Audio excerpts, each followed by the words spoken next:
तो MP board के कक्षा 10 के विद्यार्थियों, देखिए इस वीडियो में हिंदी का सेट ए हम कंप्लीट करेंगे। इसमें जितने भी प्रश्न हैं सारे प्रश्न मोस्ट इम्पोर्टेंट प्रश्न हैं जिनको हम सॉल्यूशन के साथ में देखेंगे। तो चलिए बिना किसी देरी के वीडियो को शुरू करते हैं। वो सारे ही प्रश्न धैर्य शांति के साथ में सॉल्यूशन के साथ कंप्लीट करेंगे। तो चलिए शुरू करते हैं और बढ़ते हैं पहले प्रश्न की ओर। तो देखिए 6 नंबर के सही विकल्प रहेंगे। पहला प्रश्न है, उद्धव ने गोपियों को क्या संदेश दिया? इसका आंसर है योग साधना का। दूसरा है, काव्य के भेद होते हैं। काव्य के 2 भेद होते हैं, दृश्य काव्य और श्रव्य काव्य। तीसरा है, सरस्वती के प्रसिद्ध संपादक कौन रहे हैं? तो इसका आंसर है महावीर प्रसाद द्विवेदी। चौथा है, विद्यालय में कौन से संधि है? तो विद्यालय में स्वर संधि, और विद्यालय का संधि विच्छेद होगा विद्याधन आलय। ठीक है, चलिए आगे बढ़ते हैं अगले प्रश्न की ओर। पांचवा प्रश्न है, भोलानाथ का असल नाम क्या था? तो इसका आंसर है तारकेश्वर नाथ। छठा है, स्वर संधि के भेद होते हैं। तो स्वर संधि के 5 भेद होते हैं, कौन कौन से? दीर्घ, गुण, वृद्धि, यण और अयादि।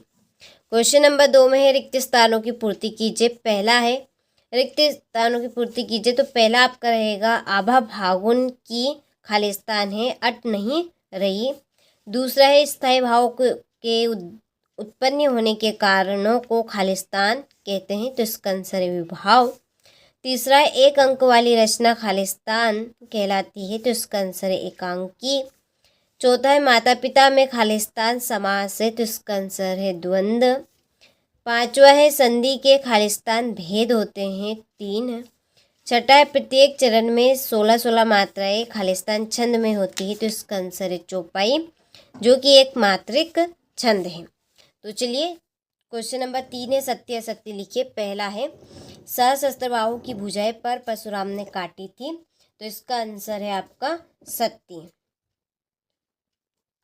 दूसरा है, जहाँ अलौकिक आश्चर्य का भाव उत्पन्न हो वहाँ विभत्स रस होता है। तो ये आपका असत्य है, यहाँ पे असत्य आपको लिखना है। तीसरा है, बाल गोविंद भक्त गृहस्थ नहीं थे। तो ये आपका असत्य है। चौथा है, संधि 3 प्रकार की होती हैं। तो सत्य है। पांचवा, मूसन तिवारी को भोलानाथ ने चिढ़ाना शुरू किया था। असत्य। छठा है, जयशंकर प्रसाद ने जो मधुर स्वप्न देखे जो पूरे हो गए थे। ये भी आपका असत्य है। ठीक है, चलिए आगे देखिए, भवानी प्रसाद मिश्र कवि। तो इसकी आपकी जोड़ी है। तो देखिए इसकी आपकी जोड़ी है इधर, ये रहेगा आपके प्रयोगवाद। ठीक है, दूसरी है, देखिए यहाँ पे चौपाई। चौपाई की आपकी जोड़ी होगी मात्रिक छंद। ठीक है, ये दूसरी। और जो कर्तवाच्य है ये आपके तीसरे की जोड़ी रहेगी, जो कि आपका इधर है ये। ठीक है, क्रियाकर्ता के अनुसार उसमें क्या आएगा आपका कर्तवाच्य। चौथा है, मैं क्यों लिखता हूँ। इसकी आपकी जोड़ी है अज्ञे। पांचवें, नाच ना जाने आंगन टेढ़ा। इसकी जोड़ी है आपकी लोकोक्ति है, ये आपकी एक। राम लक्ष्मण पर परशुराम संवाद, ये है आपकी तुलसीदास। ठीक है, चलिए इसके बाद में एक वाक्य में उत्तर दीजिए। पहला है, गीतावली किसकी रचना है? तो इसका आंसर है तुलसीदास की।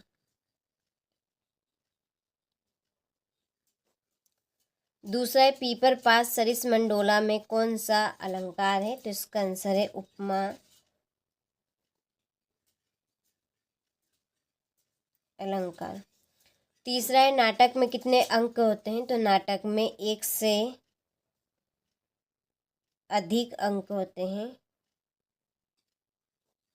और चौथा, मेरे द्वारा पुस्तक पढ़ी जा रही में कौन सा वाच्य है? तो इसका आंसर है कर्मवाच्य। पांचवा, मधु कंकरिया की कौन सी रचना आपके पाठ्यक्रम में है? तो इसका आंसर है आपका साना साना।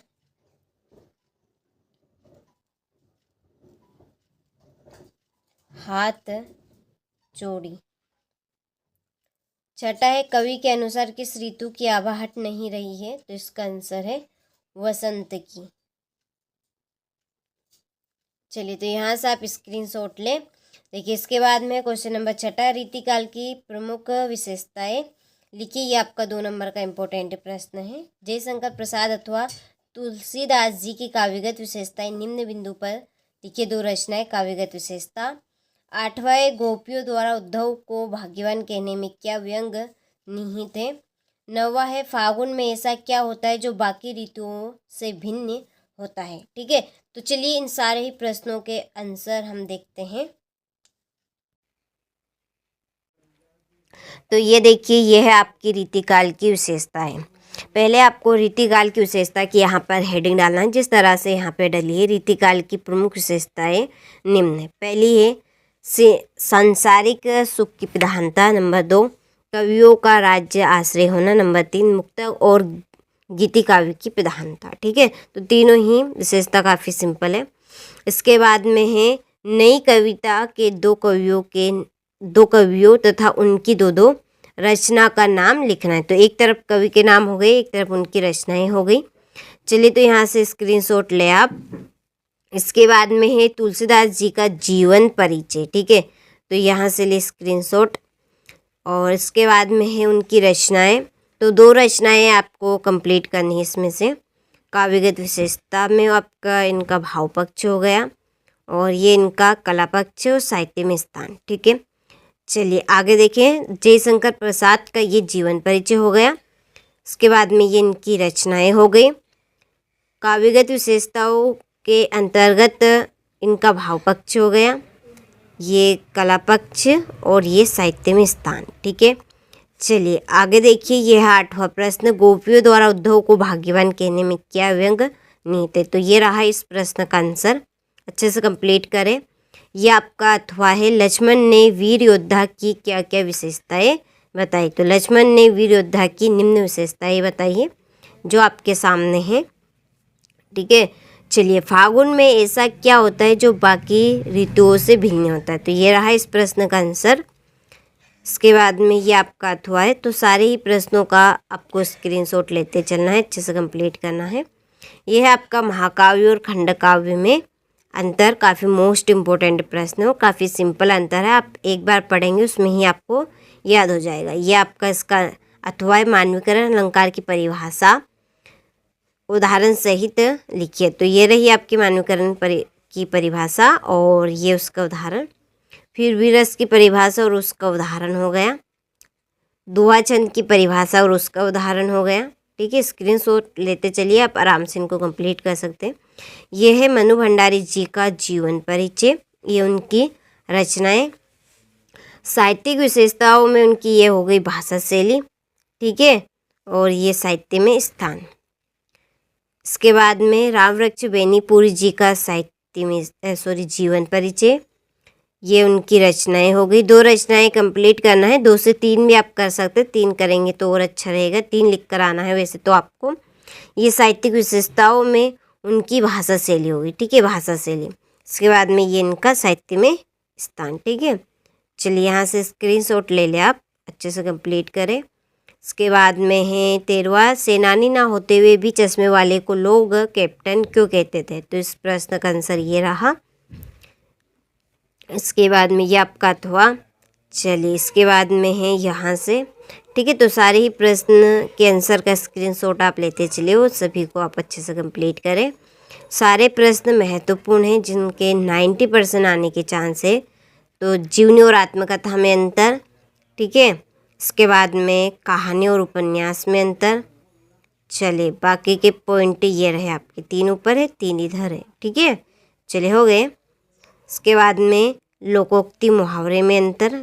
चलिए तो स्क्रीनशॉट आप ले लीजिए, फटाफट आपको करना है, वैसे टाइम आपके पास कम बचा है। अनेकार्थी शब्द किसे कहते हैं। ठीक है, और यहाँ पे कुछ उदाहरण है। इसके बाद में ये आपका रहा प्रश्न। चलिए ठीक है, हो गया ये आपका अथवा। इसके बाद में विज्ञान वरदान भी अभिशाप भी विषय पर अनुच्छेद लिखना है। ठीक है, तो ये रहा आपका विज्ञान वरदान भी है और अभिशाप भी है। इसके ऊपर से अनुच्छेद। चलिए हो गया, यहाँ से ले लीजिए स्क्रीनशॉट।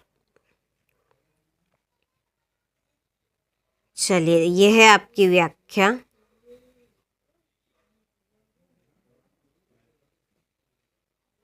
चलिए ये आपकी नवाब साहब ने, ये वाली आपकी व्याख्या रहेगी यहाँ पे। इसके बाद में ये 20वें प्रश्न में भी आपको पास ध्यान से ये सब प्रसंग व्याख्या करनी है, ठीक है। और अभी तक आप हमारी एप्लीकेशन के साथ नहीं जुड़े हैं तो जुड़ जाइए। डिस्क्रिप्शन में नंबर दिए, आप उन नंबर पे कॉल करें, सारी जानकारी आपको मिल जाएगी, ठीक है। ये है आपका 21वां प्रश्न, पठित ध्यान से है ये, ठीक है। चलिए कोई बच्चे नहीं भी ढूंढ पाते हैं तो उनके लिए ये पूरा सॉल्यूशन है।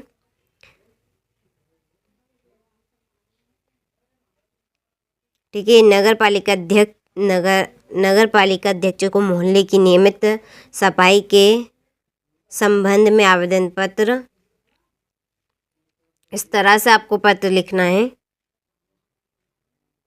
ये अपने बड़े भाई के विवाह में सम्मिलित होने हेतु अपने मित्र को पत्र लिखिए। तो ये रहा आपका पत्र,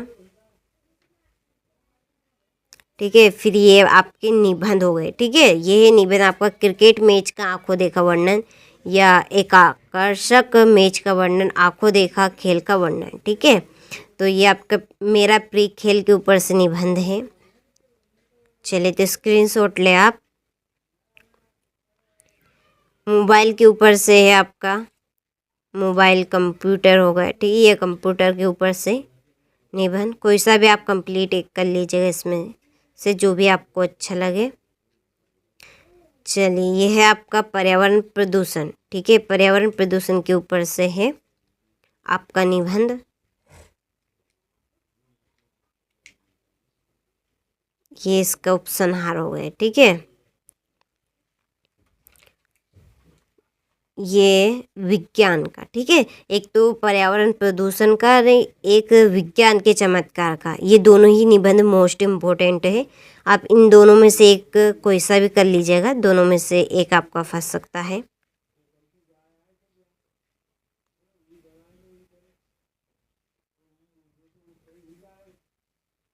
ठीक है।